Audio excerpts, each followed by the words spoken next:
Is it okay to draft someone #1 overall if they can't score? Maybe. 領域展開無料空所 If you are what you say you are, a superstar. This is Alex Sarr, the Frenchman who came over to the US and played in Overtime Elite and then went over to Australia to play for the Perth Wildcats and now is coming back to the US to hopefully play for the Atlanta Hawks or somebody high up there. Wizards? Oh. So the main selling point with Alex Sarr is his defense, specifically his defensive versatility. His ability to be like a free safety off the ball and kind of just like fly around everywhere and make big time plays.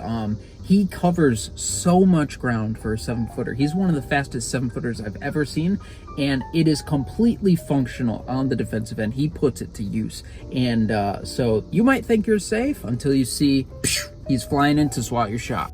Check out Alex Sarr over here. He's got Ron Holland in the corner, and he's not a shooter, so Alex Sarr is like, yeah, I'm free to do whatever I want on this play, basically. And so he's watching this post up over here, and watch him spring into action as soon as this guy spins to go baseline. Oh, as soon as he turned, he flies in, gets in his way. Now he's got big body. I guess he gets to pass through, but he missed it. Alex Sarr gets the rebound. Same situation on this one. Ron Holland is up here, so Alex Sarr sagging off. Roller gets free because they keep 2 up here. He goes and cuts off that lane so he doesn't get a wide open layup. He does the cool little dump off pass to Buzelis, but Sarr is still here, so he contests that. But then he does get screened out of this. But hey, I mean, how many shots can you stop? Sarr starts this play up here. Almanza's driving. Buzelis has a really nice back cut here to get a wide open layup. Well, it's not wide open because Alex Sarr, remember, he was all the way up there. He flies in, shuts that down. Oh, is he going to go again? Oh.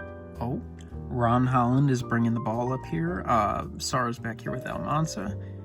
Holland drives up. He's able to ignore Almanza because he's not a 3-point shooter. Hangs back behind this play as soon as he goes up. On this one, Sarr's all the way up here. That guy's gonna get the ball over here. Sarr's watching. He's watching. He springs into action. Swat.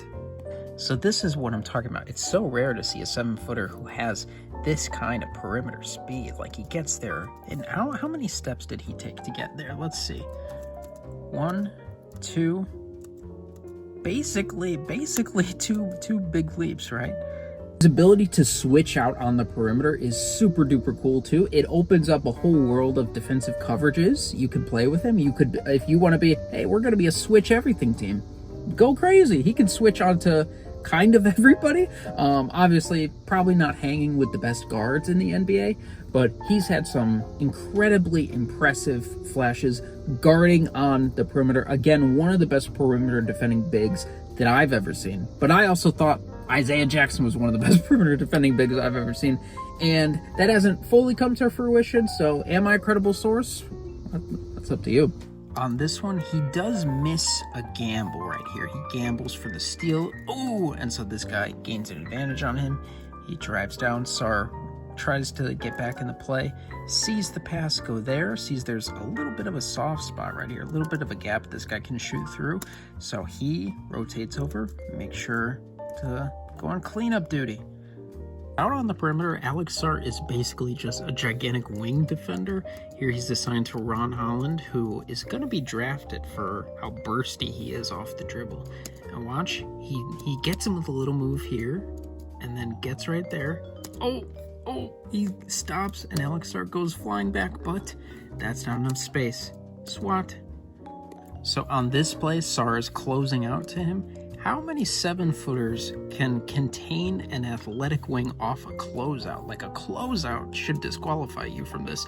Most 7-footers couldn't hang without the closeout, but Alex Sarr closes out, and he's still able to contain his drive and just shut it down.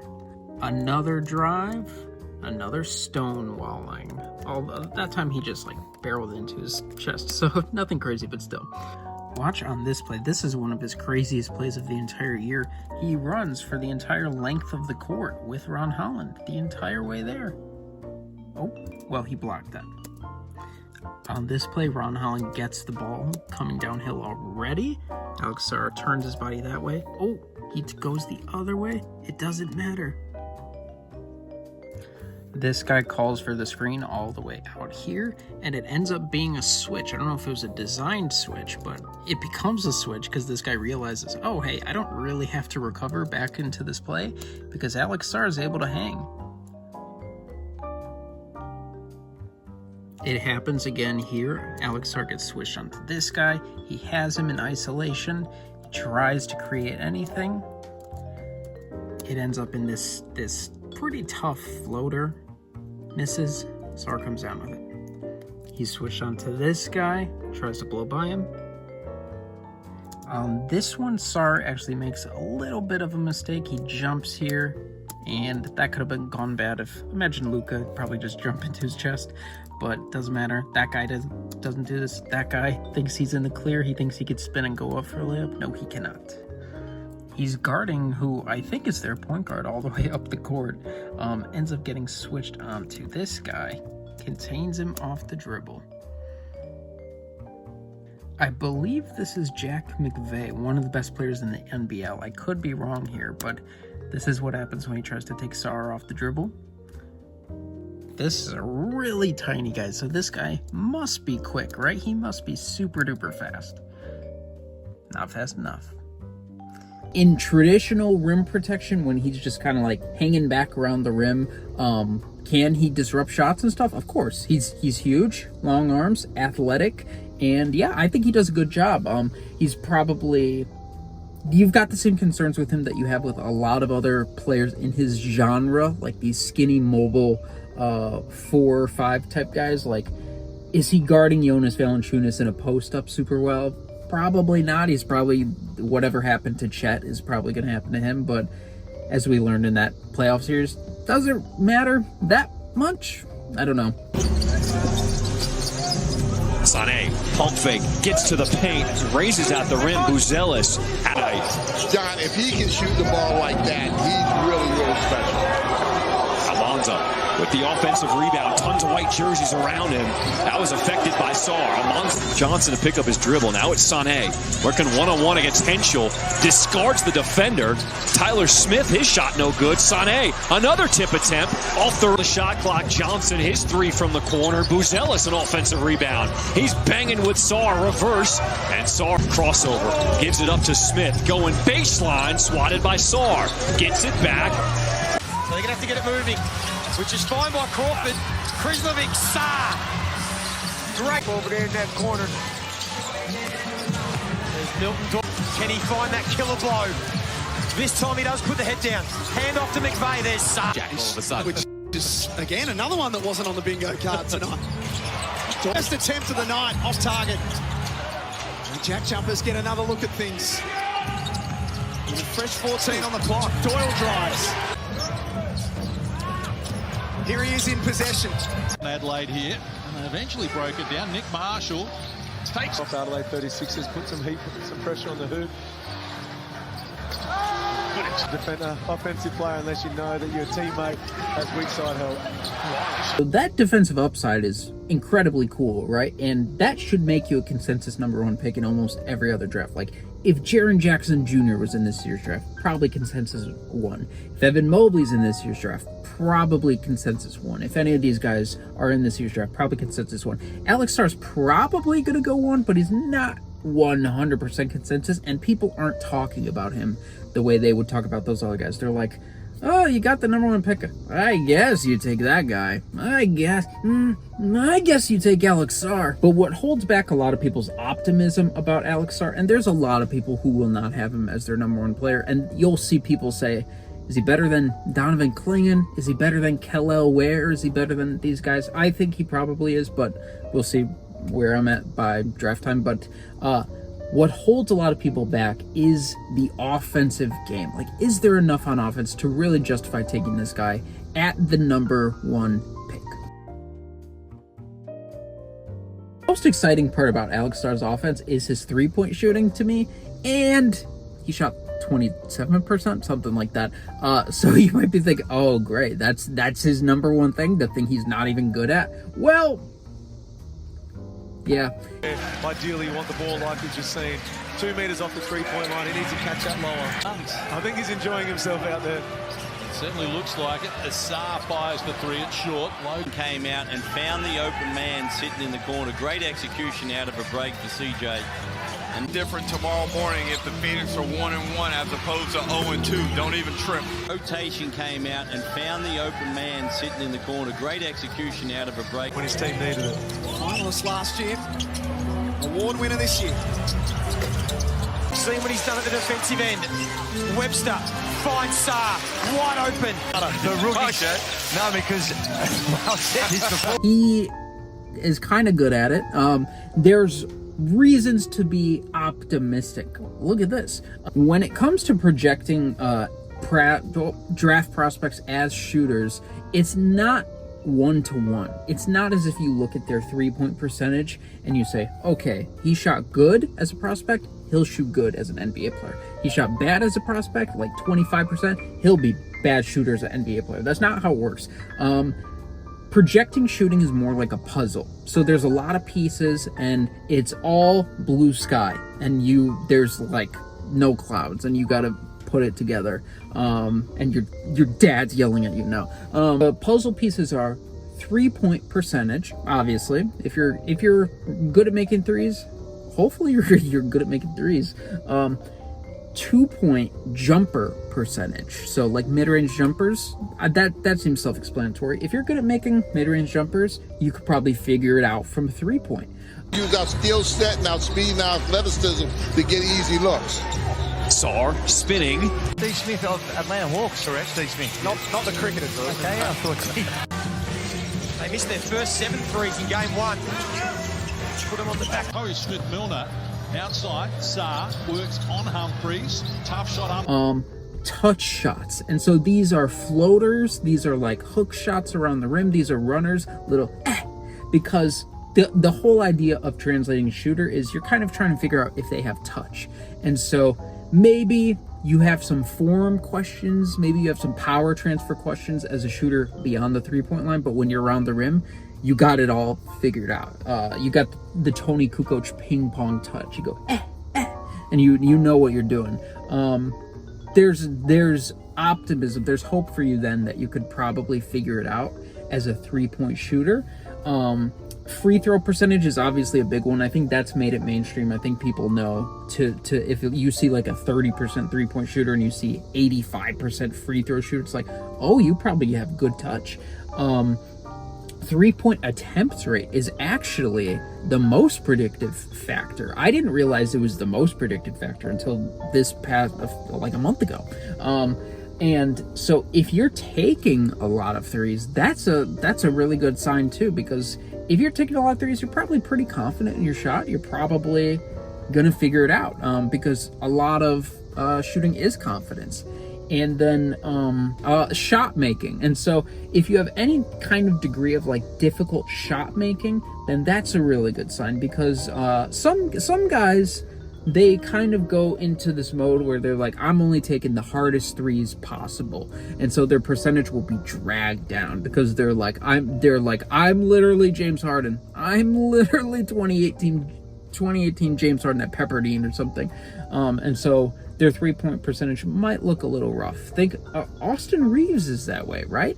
I believe his three-point percentage was not great, but because his shot diet was really tough, because he was a lot of on-ball creation there at Oklahoma. And so if you have some degree of shot making, then that's probably a good sign. So you're trying to connect all the puzzle pieces of those, figure out what order they're in, and if when they all come together, does that culminate in a good shooter?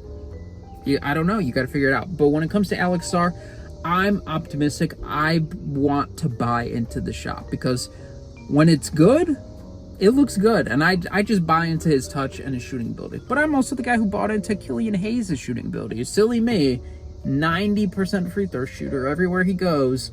low 33-point percentage, but he's making the James Harden step back threes in Germany for Retio from Ulm. He was making floaters. I thought his touch was okay. I thought he'd figure out from three, but it turns out he did not. And also Jarrett Culver did not. And also offensive rebound, and coach solved that by going to the bench. So he comes down, but he finishes with a basket. Sarr, he's calling for it. He'll rise up. Score, and it's going to be hard for Adelaide to come back. Sarr from deep on the floor. 13.6 boards, 2 blocks for Sarr as Cotton goes back to him again. The teenager. Right there, those two combinations of skills, high-level versatile defense and then floor spacing, I think that alone would put you as the number one pick in this draft probably, because that's the kind of guy that NBA teams are looking for. A big, towering tower on wheels with like little jetpack nitro wheels that could fly around the court. An inflatable tube-man on a skateboard with nitros. That's what Alex Sarr kind of is on defense, and it'd be hard to shoot over that. And then the idea that guy could space the floor on the other end, even if you're not like counting on him to score a ton of points, just getting him out of the way, out of the paint, and then ideally the other team's center is out of the paint as well. That's a big boost to your offense. So those two things alone are okay, but there is a little bit more to Alex Sarr's offensive game. If there's any kind of untapped potential, if we go into the future 5 years, we're like, Jesus Christ, Alex Sarr's an offensive superstar? I doubt it. If there's any kind of hope for that, I think it comes on the back of his ball handling, because like I said, he's an incredibly fast 7-footer, one of the fastest 7-footers I've ever seen. And there are these moments in games, primarily in transition and in early offense, where he's really kind of able to let loose as a ball handler. He brings the ball up the court, and he's a load. He's a little bootleg Australian French Giannis. He's super duper fast, super duper long strides, and so when he gets the ball in early offensive situations, and the paint is less congested, there's not people to dig in and bother his dribble, I think he's pretty good. He's a pretty intriguing finisher that way. Quarter, Adelaide are up and about defensively, getting some stops, although Selfie's finding the open man, and that's when it's fun out there playing. For each of us on the rifle drill. We arrived here, and there's a little bag with our names on it, some presents. Spin for Alex Sarr with a lot of potential long term. Oh my word, I like the look of him. He's got a real bright future. Hasn't been able to get in the ball. Look a little defensively. Sarr the spin, and up. He's no longer on the table. Magno blocked by Sarr. Look at this. The scouts will love what they see there, and then the 7-footer put the ball on the floor, and it Happened during COVID, yes, which didn't help. Yep. And there are a lot of disconnection through it all, but we are at a really good spot as an organization. He's obviously a 3-time MVP, and we know what he means to the franchise. So, as I said, doing everything we absolutely can. And he finishes out that rim. I'm saying, you got to let him get used to it. You got to get punched in the mouth a little bit. You got to get bumped a little bit and learn to play with that. And that's what this young team has to learn how to do. How about this? The 7-foot Sarr bringing the ball up, going against Mika, and he gets the... He is being hounded when he gets the ball past half court. Steve Johnson.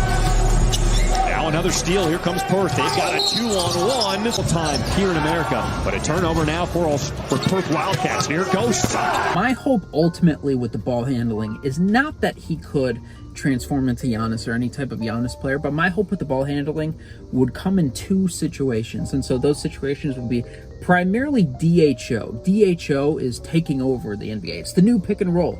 A lot of there's more DHO run now than there's been in a long time. I'll try and find the article I read. But Alex Sarr as a DHO ball handler, playing with a dynamic offensive player like, for example, Trae Young, if he played off the ball, or any other dynamic perimeter player, like if he established a really good two-man game, if he were able to get his little Bam Adebayo, Duncan Robinson two-man game going with anybody else, then I would hope that the speed could be weaponized in the half court. Like, he could figure out his groove as a DHO hub, and then he could attack the rim in the half court that way. I think that would be pretty cool. The second situation is off closeouts, and so this is a skill reliant on him developing the other skill that he doesn't have right now, which is reliable three-point shooting. So if he ever were to get to a point where he has a jumper that teams have to respect and they have to close out on, then he could attack closeouts, and he'd be a real problem attacking closeouts because of the size, and because of the speed. So like you're closing out on him one step with his stride length, he's already 80 feet in front of you, and then he just straight line to the rim. Takes 3.8 steps for him. I don't know, and maybe he dunks it. Maybe it's cool. Overall, I think he's a fine passer. He's not the greatest passer in the world, not life-changing, but I think he's a fine passer, just in short roll situations and just in post-hub situations. One to bring the team back. Without question. Sarr double team, finds O'Quare. A lot worse. Sarr finds Harris. He's not shy, I think, at the 6 for the Wildcats.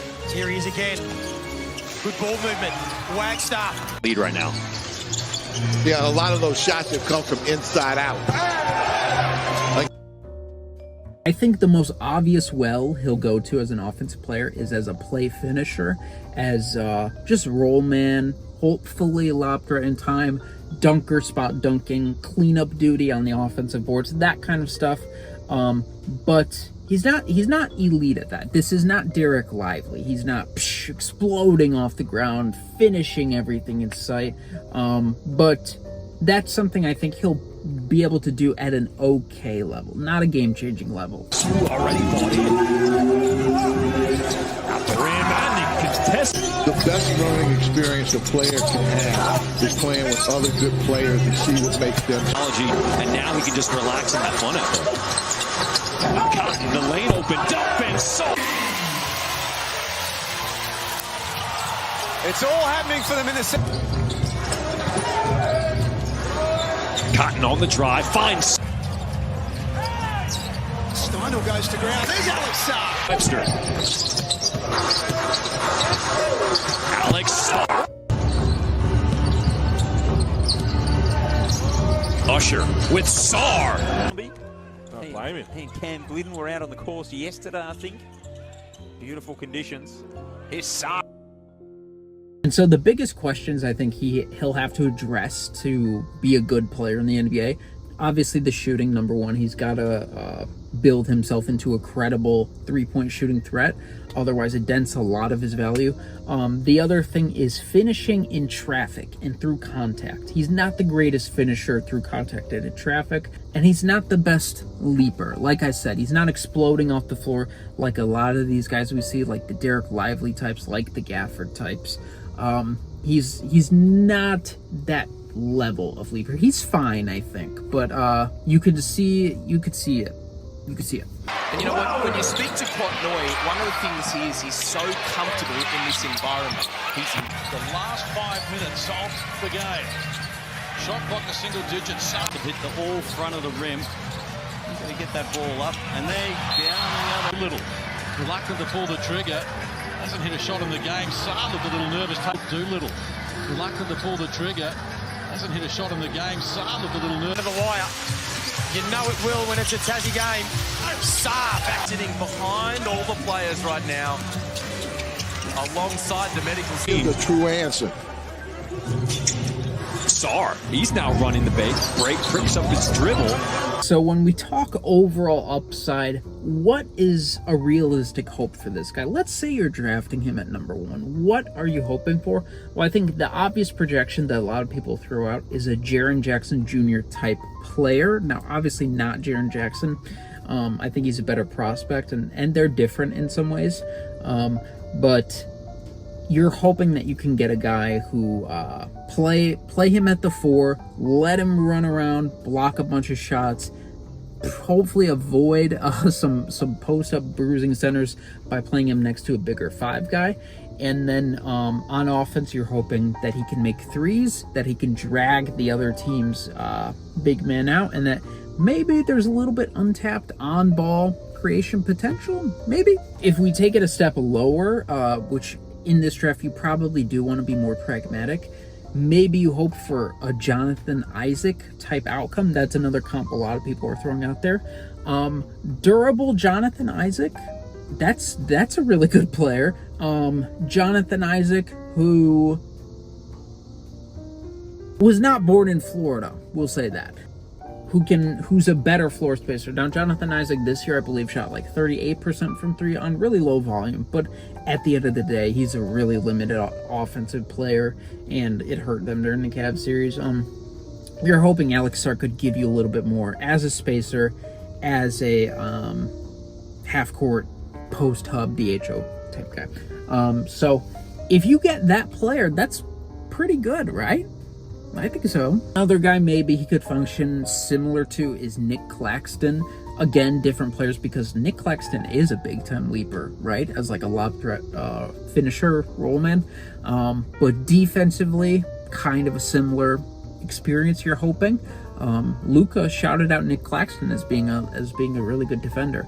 And then offensively, I think Nick Claxton he's got some ball handling, some passing out there, so maybe you're hoping for that type of outcome. I went on 2K last night and sorted through, I kept going through all the teams. I even went through like the historical guys. I was trying to find a good comparison for Alex Sarr to see who he could function like. I didn't have a great time doing it. I didn't find a great one. Like, there's not a direct one-to-one guy that I feel confident in versus some other people in this draft. I'm like, that's one-to-one dupe.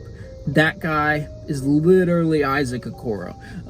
But yeah, Alex Sarr is a little bit tougher to predict. There's some things that are up in the air, but overall, I think he's a really good prospect. I think this is a guy, if you draft him, you're hoping for an all-defensive type outcome. This is a guy whose weight will be carried on the defensive end. That's where all his values will be. When he walks into the board meeting with the owner and he says, pay me $65 million a year, they'll say, what? And then he'll say, because I play defense. They'll say, Mr. Sarr, you're correct. If we are projecting him to that number one spot, to the Atlanta Hawks with Trae Young, that is an ideal outcome. That is an ideal situation for him, because Trae Young, number one, spectacular passer, one of the best passers ever. He draws a lot of defensive attention, which will free up Alex Sarr, not put much of an offensive burden on him at all. It will automatically slot him into a support type role. And then it will put him in situations that will really help him. Short roll type situations. Like if they trap Trae Young off the pick and roll, he gets it to Alex Sarr, he's going downhill, the advantage is already created for him, the numbers advantage. Then he just gets to use his speed, his finishing ability.